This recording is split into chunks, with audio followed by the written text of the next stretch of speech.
I would like to remind you, well, at least I think it's reminding you, that if we take a factor like heart rate, and we take that factor and we multiply it by stroke volume, that we end up with this thing, which is in the title of this session, which is, what colour should I choose? Something red, which is cardiac output. Now, I say I'm going to remind you, I'm assuming you know that. If you don't, it's something you probably want to look at other tutorials on and make sure that you've got a familiarity with. But effectively what we're saying is if we take the number of times the heart beats per minute and then multiply it by how much blood leaves per each of those beat, we get how much blood leaves per minute. That's what we've got there, right?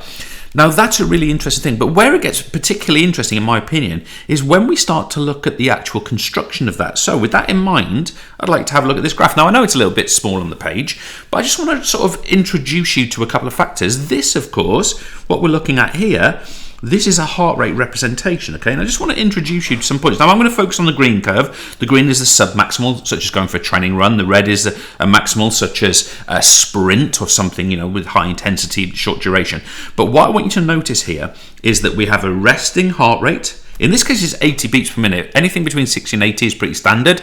I tend to use 70, funnily enough. But you'll also notice that heart rate starts to go up before exercise begins. Why? That is what we call our anticipatory rise, and it is the release of adrenaline, otherwise known as epinephrine, just in case you read that. It's a release of adrenaline which acts on the sinoatrial node to increase heart rate before exercise. But then, of course, we get a steep rise in heart rate. We then get this steady state, this leveling off, this plateau. We then reach the end of exercise here, and heart rate initially falls rapidly and then levels off towards the end. That's what we would expect to see. But for example, you can notice that at the peak of our submaximal work, our heart rate's gone from 80 here to, what would we call that? Let's call it 150. So it's gone from 80 and it's increased to 150 beats per minute. So of course, this higher factor, this higher figure, is going to be suggesting that cardiac output is going to go up in turn, right? That by definition, so exercise does that to us. The only other thing I would stress here is that the red curve for heart rate has an earlier peak. Well, it has a peak, and it peaks earlier and the recovery is fast. In other words, this person is fatigued. But notice this has got right up to heart rate of 180. So of course, this could be maximal heart rate for something like a 40-year-old person, for example. So we've got that there. Now, what if I introduce a graph of stroke volume? Does it look familiar? Well, it does kind of look familiar, doesn't it? So what have we got here? We've got our resting levels. We've got our resting levels for stroke volume. It looks like we've got about, what, 70 mil? Oh, not sure why my pen didn't produce that line.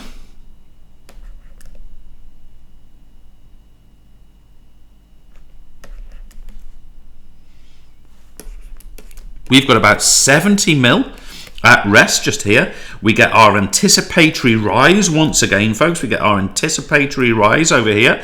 So anticipatory rise goes up. We then get an increase. And then, of course, we've got a level here of up to about 120. So during these conditions, we've got about 120 mil that we've got an increase to, and in the maximal curve it could go up to as high as 140. So now we've got up to 180 multiplied by up to 140. We could calculate that and obviously produce a potential cardiac output, but rather than doing that, let's have a look at what the cardiac output curve might actually in itself look like. And what we've got here, folks, is we have got now, of course, a representation of this graph multiplied by the data in the, sorry, I should clarify, the data in this graph multiplied by the data in this graph produces this graph. Why? It does it because heart rate times stroke volume equals cardiac output. That's what those three graphs represent, and the different traces on each of those. So I really want to sort of get to that point with you, okay? So cardiac output is represented at least graphically in that particular way, but what we're going to do here is we're going to have a think about cardiac adaptations. Now this becomes important because if we do a lot of sort of continuous training, HIIT training, could be aerobic intervals, different things, certain things are going to change within the body, which is going to allow that cardiac output in a maximal figure to be greater. What is it that changes if we train efficiently? Well, the first thing that we get an improvement in, and this is long-term training, by the way, but we get an up arrow, an increase in heart strength.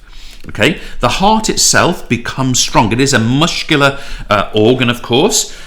well, most of the tissue in it is muscular. There are some other tissues in there, some endothelial, still connective tissue, doesn't matter. But anyway, but the muscular tissue of the heart becomes stronger. We call that myocardial.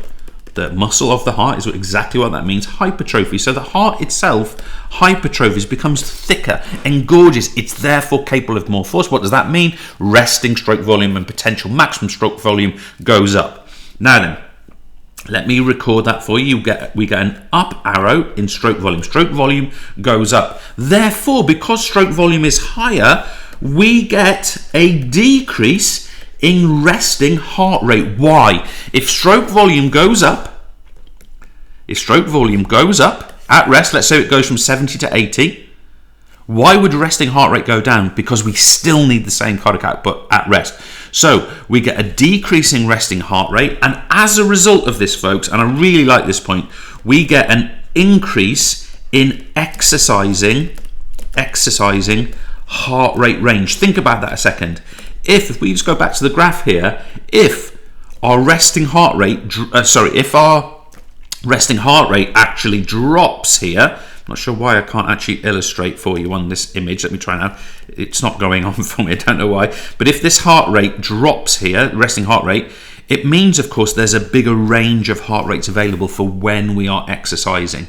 So we get an increase in exercising heart rate range. Furthermore, folks, we get an increase in maximum Q. Now, you might not be familiar with what Q or Q dot means. That is simply the symbol for cardiac output. So we get a greater potential maximum cardiac output because we have trained. Furthermore, we get more increase in blood plasma. The blood plasma itself becomes greater in volume, which means we can suspend more red blood cells in it, for example. And this means that we have an increase in red blood cells in the blood. Now, we can call that an increase in hematocrit. Now, this is a technical term. All it means, hematocrit, is that the proportion of the blood which is red blood cells goes up. That's all that means. So we get a greater hematocrit because we've got more red blood cells. Therefore, this leads to an increased oxygen carrying capacity.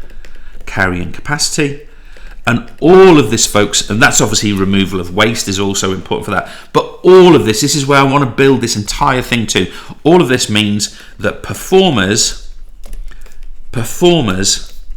can work at higher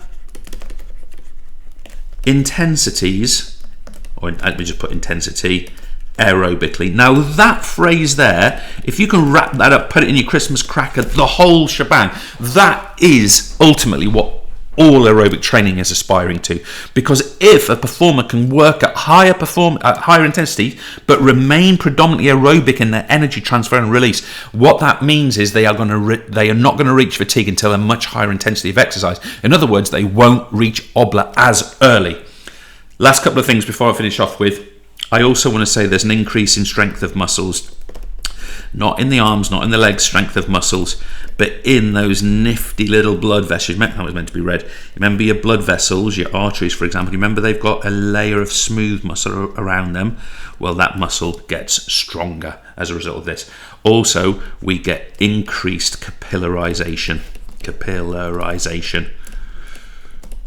at the muscle. Okay, so the muscle itself, like let's say you're doing some kind of bench press, your chest muscles, your pectoralis major, for example, it will have greater capillaries at that muscle. I should have chosen some aerobic, however, some anaerobic, never mind. But you get greater capillarization at the muscle tissue, and therefore you get, of course, greater oxygen delivery. Thanks for listening.